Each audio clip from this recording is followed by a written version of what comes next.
କରିଛନ୍ତି ସାହିତ୍ୟ କୁମ୍ଭୀର କୁମ୍ଭରେ ସେ ଓଡ଼ିଆ ଆମର ଯେଉଁ ଆସୋସିଏସନ୍ ସେଠି ତିଆରି କରିଛନ୍ତି ବିଦେଶରେ ସେଭଳି ତାଙ୍କର ଯେଉଁ ଉଦ୍ୟମ ସେଇ ସାଧୁ ଉଦ୍ୟମକୁ ଆମେ ସାଧୁତ୍ୟ ନେଇ ଆଜିର ଏଇ ବନ୍ଦେ ଉତ୍କଳ ଜନନୀ ଜାତୀୟ ସମନ୍ୱୟ ସାଧନ କ୍ଷେତ୍ରରେ କିଭଳି କାର୍ଯ୍ୟକ୍ରମ ହେଉଛି ସେ ଉଦ୍ଦେଶ୍ୟରେ ତାଙ୍କୁ ଆମେ ଆଜି ବକ୍ତା ହିସାବରେ ଗ୍ରହଣ କରିଛୁ। ତେଣୁ ପ୍ରଫେସର ତନ୍ମୟ ପଣ୍ଡା ସାର୍ଙ୍କୁ ଅନୁରୋଧ କରୁଛି ସେ ତାଙ୍କର ଆଜି ଅଭିଭାଷଣ ରଖିବେ। ପ୍ରଫେସର ତନ୍ମୟ ପଣ୍ଡା ମହୋଦୟ। ଆଜ୍ଞା ନମସ୍କାର, ଆଶା କରୁଛି ଶୁଭ ଥିବ। ନମସ୍କାର ଆଜ୍ଞା। ଆଜିର ଏହି ପାବନ ଆସରର ସମସ୍ତ ଶ୍ରୋତା ଏବଂ ସୁଧୀଜନଙ୍କୁ ମୋର ନମସ୍କାର। ଆଜିର ଏହି ସଭାରେ ନିଜ ବକ୍ତବ୍ୟ ରଖୁଥିବା ମାତୃଭୂମି ଏବଂ ମାତୃଭାଷା ପ୍ରେମୀ ବିଦ୍ୱାନ ବକ୍ତାଗଣ ପ୍ରଫେସର ଉଦୟନାଥ ସାହୁ, ରାଜ୍ୟସଭା ସାଂସଦ Shriyukta Subhash Singh, professor Surendranath Das, professor Panchanan Mohanty, professor Prashanta Acharya, doctor Sunanda Mishra Panda, ଆପଣମାନଙ୍କୁ ମୋର ବିନମ୍ର ପ୍ରଣାମ। ଏଥିସହିତ ସଭା ସମ୍ପାଦନରେ ଥିବା ଡକ୍ଟର ଶର୍ମିଷ୍ଠା ମହାପାତ୍ର, ଡକ୍ଟର ସଂଘମିତ୍ର ମହାପାତ୍ର ଏବଂ ସାରଳା ଭାଷା ସାହିତ୍ୟ ଏବଂ ସ୍ୱଦେଶୀ ଗବେଷଣା ସଂସ୍ଥାର ପରିଚାଳକ ଆଉ ବ୍ରଜସୁନ୍ଦର ଶିକ୍ଷା ସଂସଦର ସେକ୍ରେଟାରୀ ଶ୍ରୀଯୁକ୍ତ ଅଜିତ ଦାସଙ୍କୁ ମଧ୍ୟ ମୋର ଅଭିନନ୍ଦନ। ମୋର ପରିଚୟ, ପ୍ରଦତ୍ତ ନାମ ତନ୍ମୟ ପଣ୍ଡା, ଜନ୍ମ ଖୋର୍ଦ୍ଧା ଓଡ଼ିଶା, ଶିକ୍ଷା ଓଡ଼ିଶା ଏବଂ ଦିଲ୍ଲୀ, କର୍ମ ଓ ବୃତ୍ତି ନେଇ କ୍ରମାନ୍ୱୟରେ ଦିଲ୍ଲୀ, ଦୁବାଇ ଆଉ କାନାଡ଼ାରେ ବସବାସ ଏବଂ କାର୍ଯ୍ୟରତ, ହେଲେ ଅନ୍ତରରେ କେବଳ ଓଡ଼ିଶା ଆଉ ଭାରତ। ମୋ ଭାଷା, ମୋ ସାହିତ୍ୟ, ମୋ ଗୀତ, ମୋ ସଙ୍ଗୀତ, ମୋ ନୃତ୍ୟ, ମୋ ଖାଦ୍ୟ, ମୋ ରୀତି, ମୋ ନୀତି, ମୋ ଚାଲିଚଳନ ଏସବୁ ନେଇ ମୁଁ ଗର୍ବିତ। ବନ୍ଦେ ଉତ୍କଳ ଜନନୀ ଜାତୀୟ ସମନ୍ୱୟ ସାଧନର ଆଜି ତୃତୀୟ ସଂକଳନ। ଏ ଭିତରେ ଅନେକ କିଛି ଆଲୋଚିତ ହୋଇଯାଇଥିବା ସ୍ୱାଭାବିକ। ମୁଁ ଆଜି ଏକ ସାଧାରଣ ଓଡ଼ିଆର ଦୃଷ୍ଟିକୋଣରୁ ସାଧାରଣ ଓଡ଼ିଆଙ୍କ ପାଇଁ ମୋର ବକ୍ତବ୍ୟ ରଖୁଛି। ପ୍ରଥମ କଥା ହେଲା, ଏ ବନ୍ଦେ ଉତ୍କଳ ଜନନୀ କ'ଣ? ଉତ୍କଳ ପ୍ରଦେଶ ମୋ ମା, କାହିଁକିନା ମୁଁ ଏଠି ଜନ୍ମ ହୋଇଥିଲି, ଅଥବା ମୋ ମା ବାପାଙ୍କର ଏଇଟା ଥିଲା ବାସସ୍ଥାନ, ତେଣୁ ମୁଁ ଏହାର ବନ୍ଦନା କରିବା ଦରକାର। ଆଉ ଏବେ ଏଇଟା ବି ଷ୍ଟେଟ୍ ସଙ୍ଗ ହେଇଯାଇଛି। ତାମାନେ ଆମେ ନା ସବୁ ଫଙ୍କସନ୍ ପୂର୍ବରୁ ବନ୍ଦେ ଉତ୍କଳ ଜନନୀଟା ଗାଉ, ବାସ୍ ଏତିକି। ଆରେ ଭାଇ, ମୁଁ ଯେ ଅନେକ ଦିନ ହେଲା ବଡ଼ିଚୁରା ସନ୍ତୁଳା ଖାଇନି, ଗୋଟେ ଓଡ଼ିଆ ଗପ କି କବିତା ପଢ଼ିନି, ଓଡ଼ିଆ ଗୀତ ଶୁଣିବା, ଓଡ଼ିଆ ଖବରକାଗଜ ପଢ଼ିବା ପ୍ରାୟ ବନ୍ଦ ହେଇଗଲାଣି। ପିଲାଙ୍କ ବାର୍ଥଡେ ପାର୍ଟିରେ ଆମେ ଆଉ ମନ୍ଦିର ଯାଉନୁ, କେକ୍ ଆଉ ପିଜ୍ଜାର ଡିନର ହେଇଯାଉଛି। ପିଲାମାନେ ତ ଓଡ଼ିଆ କହୁନାହାନ୍ତି। ଏମିତି ବି ସେ ଓଡ଼ିଶାରେ ଅଛି କ'ଣ? ପିଲେ ତ ସବୁ ବାହାରେ ରହିଲେ, ସବୁ ବାହାରେ ଚାକିରି କରିବେ, ଆଉ ଧୀରେ ଧୀରେ ଆରେ ସେ ବନ୍ଦେ ଉତ୍କଳ ଜନନୀଟା ଭଲ ଗୀତଟା ମ, ହେଲେ ମୋର ପୁରା ସ୍ୱର ମନେ ନାହିଁ। ଆରେ ହଁ ହଁ, ୟୁଟ୍ୟୁବରେ ଅଛି ପରା, ଟିକେ ଡାଉନଲୋଡ୍ କରିଦେବୁ ତ। ବନ୍ଦେ ଉତ୍କଳ ଜନନୀର ଅର୍ଥ ଏଇଆ ନୁହେଁ। ବନ୍ଦେ ଉତ୍କଳ ଜନନୀ ହେଉଛି ଆମ ସଂସ୍କୃତିର ଏକ ଚିତ୍ରଣ, ଏକ ବର୍ଣ୍ଣନ, ଏକ ଭାବମୟ ପରିପ୍ରକାଶ। ହେଲେ ସଂସ୍କୃତିଟା କ'ଣ? ସଂସ୍କୃତିକୁ ଆମେ ଦେଖିଥାଉ ଆମ ଭାଷାରେ, ଆମ ଚାଲିଚଳନରେ, ଆମ ବେଶ ପୋଷାକରେ, ଆମ ସାହିତ୍ୟରେ, ଆମ ଭାବଭଙ୍ଗୀରେ, ଆମ ସଙ୍ଗୀତରେ, ଆମ ନୃତ୍ୟରେ। ଏକ ସାଧାରଣ ଲୋକ ପାଇଁ ସଂସ୍କୃତି ହେଉଛି ଏଠିକା ଲୋକେ କେମିତି କଥା ହୁଅନ୍ତି, କ'ଣ କାମ କରନ୍ତି, କ'ଣ ଖାଆନ୍ତି, କ'ଣ ପିନ୍ଧନ୍ତି, କ'ଣ ପଢ଼ନ୍ତି। ପ୍ରତ୍ୟେକ ଜାଗାର ସଂସ୍କୃତି ଅଲଗା, ପ୍ରତ୍ୟେକ ଜାଗାର ସଂସ୍କୃତି ପରିବର୍ତ୍ତନୀୟ, ପରିବର୍ତ୍ତନ ଅବଶ୍ୟମ୍ଭାବୀ ଏବଂ ସେଥିରୁ କିଛିଟା ଆମ ନିୟନ୍ତ୍ରଣର ବାହାରେ। ତେବେ ଚିନ୍ତା କରିବାର କ'ଣ ଅଛି? ଯାହା ହେବା କଥା ହବ ନା, ସେ କଥା ନୁହେଁ। ଚିନ୍ତାର ବିଷୟ ହେଉଛି ଅଳ୍ପ କିଛି ସିନା ଆମ ନିୟନ୍ତ୍ରଣର ବାହାରେ, ହେଲେ ଯେଉଁ ଅଧିକ କିଛି ଆମ ନିୟନ୍ତ୍ରଣର ଅଧୀନରେ ଅଛି, ଆମେ ସେ ବିଷୟରେ କ'ଣ କରୁଛୁ, କ'ଣ କରିପାରିବୁ, କାହିଁକି କରିବୁ ଏବଂ କେମିତି କରିବୁ? ଏ ପ୍ରଶ୍ନର ଉତ୍ତର ଖୋଜିବା ପୂର୍ବରୁ ଚାଲନ୍ତୁ ଟିକେ ସଂସ୍କୃତିଟାକୁ ଆଉ ଟିକେ ଭଲ କରି ବୁଝିନେବା ଓଡ଼ିଆ ସଂସ୍କୃତିର ପରିପ୍ରେକ୍ଷୀରେ। ଏକ ଜାଗାର ସଂସ୍କୃତି ହୁଏତ ସାମାନ୍ୟ ହୋଇଥାଇପାରେ ବା ଖୁବ୍ ଉଚ୍ଚ ମାନର ହୋଇଥାଇପାରେ, ତେବେ ଆମ ଓଡ଼ିଆ ସଂସ୍କୃତିର ମାନ କେତେ? ଏଠି ମୁଁ ମୋ ସ୍ୱମତ ରଖିବି ନାହିଁ, କାରଣ ମୋ ପାଇଁ ମୋ ଓଡ଼ିଆ ସଂସ୍କୃତିର ପ୍ରତ୍ୟେକଟି ରୂପ ମହାନ। ତେବେ ମୁଁ ଅନ୍ୟମାନଙ୍କ ଠାରୁ ଯାହା ଶୁଣିଛି, ଯାହା ଜାଣିଛି, ତାକୁ କିଛି ପ୍ରସଙ୍ଗରେ ନିଆଯାଇପାରେ। ପ୍ରଥମରେ ଭାଷା। ଓଡ଼ିଆ ଭାଷାରେ କିଛି ନ୍यूनता ବା ବିଷମତା ବା ଜଟିଳତା ଥିବା କାହାଠାରୁ ଶୁଣିନି। ଯଦି ବି କିଛି ଥିବ ତାହା କେତେ ଦୂର ଓଡ଼ିଆ ଭାଷାର ମାନ ହ୍ରାସ କରୁଛି, ହୁଏତ ଭାଷାବିତ୍ ମାନେ ସେଥିରେ ବେଶୀ ଆଲୋକପାତ କରିପାରିବେ। ଦ୍ୱିତୀୟତଃ ସାହିତ୍ୟ। ଓଡ଼ିଆ ସାହିତ୍ୟ ଯେ ବହୁଧା, ବ୍ୟାପକ ଏବଂ ବହୁମୁଖୀ, ସେଥିରେ କୌଣସି ଦ୍ୱିରୋକ୍ତି ନାହିଁ। ଅତିବଡ଼ି ଜଗନ୍ନାଥ ଦାସ, ସନ୍ଥ କବି ଭୀମ ଭୋଇଙ୍କ ଠାରୁ ଆରମ୍ଭ କରି ଉପେନ୍ଦ୍ର ଭଞ୍ଜ, ଗଙ୍ଗାଧର ମେହର, ରାଧାନାଥ, ଗୋଦାବରୀଶ, ସଚୀ ରାଉତରାୟ ଆଦି ଅନେକ ତାଙ୍କ ସାଧନାରେ ସାହିତ୍ୟକୁ ରୁଦ୍ଧିମନ୍ତ କରିଯାଇଛନ୍ତି। ତୃତୀୟରେ ଧର୍ମ। ଓଡ଼ିଶାର ଶ୍ରୀ ଜଗନ୍ନାଥ ସଂସ୍କୃତି ବିଶ୍ୱ ମୈତ୍ରୀ ଏବଂ ବିଶ୍ୱ ପ୍ରୀତିର ପ୍ରତୀକ, ଅତି ମହନୀୟ। ଶ୍ରୀ ଜଗନ୍ନାଥ ଏକ ମାନବୀୟ ଦେବତା ହିସାବରେ ଅଦ୍ୱିତୀୟ। ଚତୁର୍ଥରେ ଓଡ଼ିଆ ଖାଦ୍ୟ। ଗୁଣବତ୍ତା ଏବଂ ବିବିଧତାରେ ଓଡ଼ିଆ ଖାଇବା ତ ଅନ୍ୟତମ। ଏତଦ୍ ଭିନ୍ନ ଓଡ଼ିଆ ସଙ୍ଗୀତ, ବାଦ୍ୟ, ନୃତ୍ୟ ସବୁକିଛି ଅନେକ ଉଚ୍ଚମାନର। ତେଣୁ ଓଡ଼ିଆ ସଂସ୍କୃତିଟା ଯେ ଏକ ଉନ୍ନତ ସଂସ୍କୃତି, ତାକୁ ନ ମାନିବାର କିଛି କାରଣ ନାହିଁ। ଏବେ ଯିବା ଦ୍ୱିତୀୟ ଦିଗକୁ। ଯେମିତି ସଂସ୍କୃତି ଉଚ୍ଚମାନର କିମ୍ବା ସାଧାରଣ ହୋଇପାରେ, ସେମିତି ସଂସ୍କୃତିକୁ ବି ହୁଏତ ହୋଇପାରେ ସଶକ୍ତ ବା ଭଙ୍ଗୁର। ଯେଉଁ ସଂସ୍କୃତିକୁ ବେଶୀ ଲୋକ ଆବୋରି ନିଅନ୍ତି, ସେହି ସଂସ୍କୃତି ଶକ୍ତ ରହେ, ଶୀଘ୍ର ବିଲୁପ୍ତ ହୁଏ ନାହିଁ। କିନ୍ତୁ ଯେଉଁ ସଂସ୍କୃତିକୁ ଲୋକ ଛାଡ଼ି ଦେଇପାରନ୍ତି ଅଥବା ବଦଳାଇ ଦେଇପାରନ୍ତି, ତାହା ଶୀଘ୍ର ବିଲୁପ୍ତ ହୋଇଯାଇଥାଏ।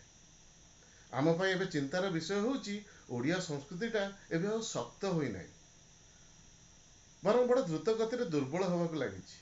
ଲୋକେ ଓଡ଼ିଆ ଭାଷା କହୁନାହାନ୍ତି, ଓଡ଼ିଆ ପଢ଼ୁନାହାନ୍ତି, ଓଡ଼ିଆ ଗୀତ ଗାଉନାହାନ୍ତି, ଓଡ଼ିଆ ଖାଇବା ଖାଉନାହାନ୍ତି, ଆଉ ବାହାରେ ନିଜକୁ ବେଳେବେଳେ ଓଡ଼ିଆ ବୋଲି ବି କହୁନାହାନ୍ତି। ତେବେ ଏପରି ହେଉଛି କାହିଁକି?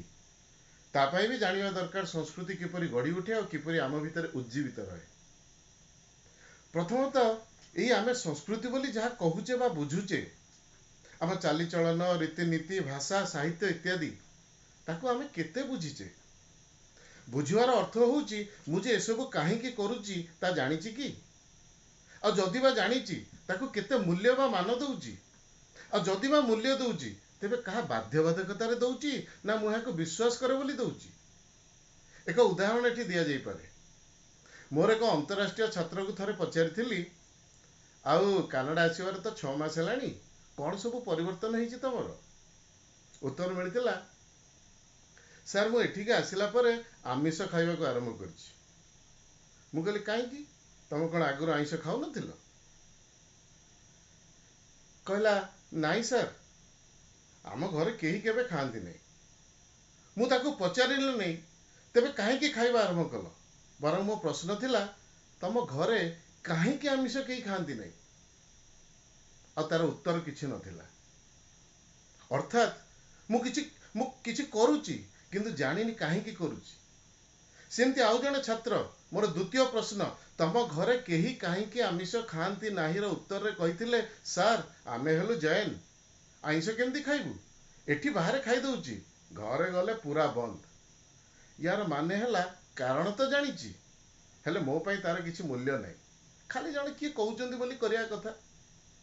ଏମିତିରେ କ'ଣ କେତେ ଦିନ ସଂସ୍କୃତି ଚାଲିବ? ତେଣୁ ଆମର ଓଡ଼ିଆ ସଂସ୍କୃତିକୁ ଜୀବିତ ବା ଉଜ୍ଜୀବିତ କରି ରଖିବାକୁ ହେଲେ ଆମମାନଙ୍କୁ ଅନେକ କିଛି କରିବାକୁ ପଡ଼ିବ।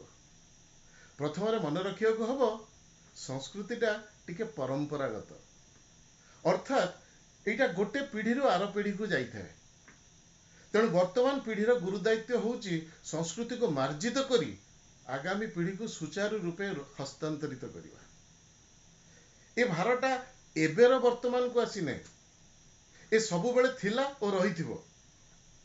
ମୁସଲମାନ, ମୋଗଲ, ତାପରେ ମରହଟ୍ଟା ଓ ତାପରେ ବ୍ରିଟିଶ ଶାସନ ଦ୍ୱାରା ଅବହେଳିତ ଓ ନିର୍ଯାତିତ, ପୁଣି ତା ସାଙ୍ଗକୁ ବଙ୍ଗଳା ରାଜନୀତିରେ ନିଷ୍ପେଷିତ ଏ ଓଡ଼ିଆ ଜାତି ତାର ସଂସ୍କୃତିକୁ ପ୍ରାୟ ହରାଇ ବସିଥିଲା।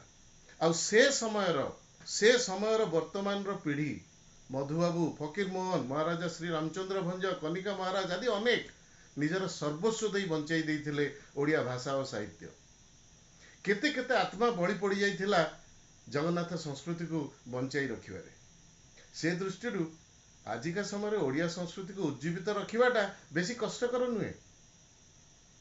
ଏ ବର୍ତ୍ତମାନ ପିଢ଼ିକୁ ହିଁ କେବଳ ଓଡ଼ିଆ ସାହିତ୍ୟ ପଢ଼ିବାକୁ ହେବ, ओडिया भाषा रे कथा हवाको पड़िबो, ओडिया रे लेखिबाको हबो, ए ओडिया चालीचलन आदरिबाको हबो, ओडिया पर्वपर्वाणी पालन करिबाको हबो, ए ओडियात्वको हृदय अनुभव करिबाको हबो। तेबे जाई घरे पिलामानक संगे ओडिया रे कथा हवाको मन हबो, पिलांको ओडिया शिखेबाको इच्छा हबो एवं धीरे धीरे ओडिया संस्कृति नूतन पीढ़ी को आदरी नबो। एटा एमिति किछि गोटे कष्टसाध्य काम नुहे। मु कहूनी जे सबु किछि छाड़ी ओडिया होई रुह, जदि केउठी परिस्थिति प्रतिकूल होउची सेठी खाप खुआई नबा दरकार। उदाहरण स्वरूप जदि किए ओडिया जानिनी ता संगे ता ओडिया रे कथा हवानी, हेले मो ओडिया सांग संगे मु काहे अलगा भाषा रे कथा हेबी। सेमिति बाहरे ओडिया खाइबा न मिलले जहाँ मिलिबो खाइदेबी, किंतु घरे रही काहे बाहर पिज्जा मगई खाइबी। द्वितीय मन रखिया हब संस्कृतिर सबुबले टिके पृष्ठपोषकता बा अभिभावकता आवश्यक। परिवार मुख्य, संस्थार मुख्य, देशर मुख्य जेभଳି करिवे एवं कहिबे ताहा अन्य मानकु प्रेरणा जोगाइबो। मोर मने अछि आमे देश छाड़ी बाहर को आसिला परटू सबुठी ओडिया समाज रे संश्लिष्ट रहिचु। आउ प्रति जगार आमर पूरा कार्यक्रम ओडिया रे होइछि, ओडिया खाइबा होइछि। मु बोधुए 2005 परठू जेउठी भी गीत गाइछि ओडिया रे गाइछि।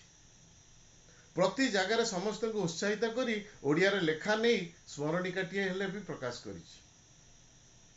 ए आम कथा छाड़न्तु, एबे देखिवा शैक्षणिक संस्था, सरकारी संस्था, चलचित्र जगत, दूरदर्शन एवं संचार और प्रचार माध्यम भूमिका एवं दायित्व। ओडिया संस्कृतिर उत्थान बा अधोपतन रे ए संस्था माने प्रत्यक्ष रूपे दायी। विशेषकर आजिका जुगरे 2020 रो भारत सरकार को शिक्षा नीति हुए एक गुरुत्वपूर्ण प्रथम पदक्षेप। यार केते परिमाण रे ओडिशा सरकार लाभ नहीं पारिबे ता देखिबार विषय। 1900 शेष दशंधि रे देखिथिली ओडिशा रो सरकारी संस्था रे लेखालेखी प्राय ओडिया रे होउतला। एबे हेउची कि नै मोर धारणा नै, किंतु यह एक समुचित पदक्षेप।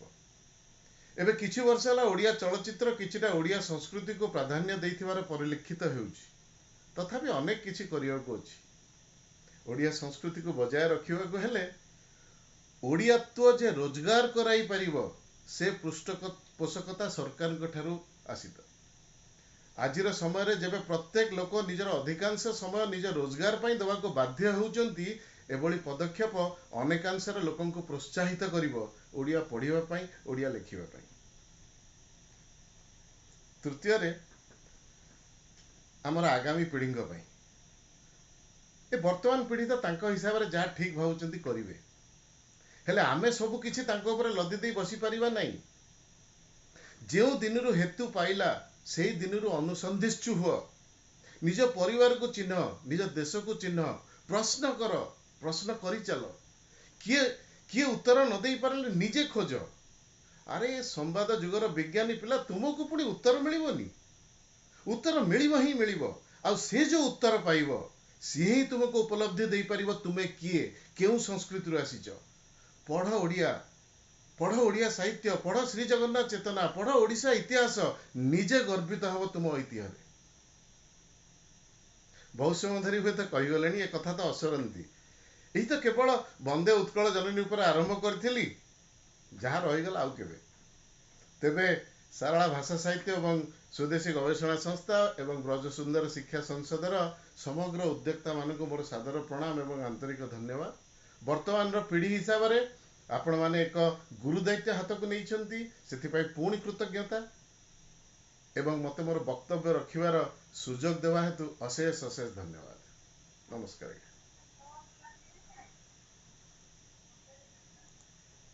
धन्यवाद सर, तन्मय सर थिले आज्ञा सतरे ताको वक्तव्य हमकु तन्मय करबे। से ओडिसा रे थिले बोधे आउरी बोधे तन्मय हे जाइथांदे। एबे सुदूर कानाडा रे ओडिया माटीर पुओ कानाडा रे एभली उत्कलीय अभिलाष पुणी ओडिया संस्कृति को नेक चर्चा सतरे विस्मय लागे। तेणु आम्मान को निश्चय प्रेरणा जगेब तन्मय सारंकर ए जागरणमुखी वक्तव्य, ए संस्कृति संपर्कीय तांकर जो अनुचिंता निश्चय आमको आम परंपरा सहित जोड़ी देव। आगामी दिन में केवल वंदे उत्कल जनही नुहे आमर संस्कृति को सुरक्षित ସୁରକ୍ଷିତ ରଖିବାରେ ନିଶ୍ଚୟ ଆଉ ପାଦେ ବାଟ ଆମକୁ ବଢ଼େଇ ନେବ। ସତରେ ଧନ୍ୟବାଦ ପୁନଶ୍ଚ ଦେଉଛି ଆପଣଙ୍କୁ ତନ୍ମୟ ସାର୍। ଆମ ସହିତ ପୁଣି ଆଗାମୀ ଦିନରେ ଆପଣ ମଧ୍ୟ ରୁହନ୍ତୁ ଏବଂ କାନାଡ଼ାରେ ଥାଇ ମଧ୍ୟ ଆମ ଉତ୍କଳୀୟ ସ୍ୱାଦମୁଖୀ ବଢ଼ିଚୁରା ପଖାଳ ପାଣି କଥା ସ୍ମରଣ କରନ୍ତୁ। ଆମ ସହିତ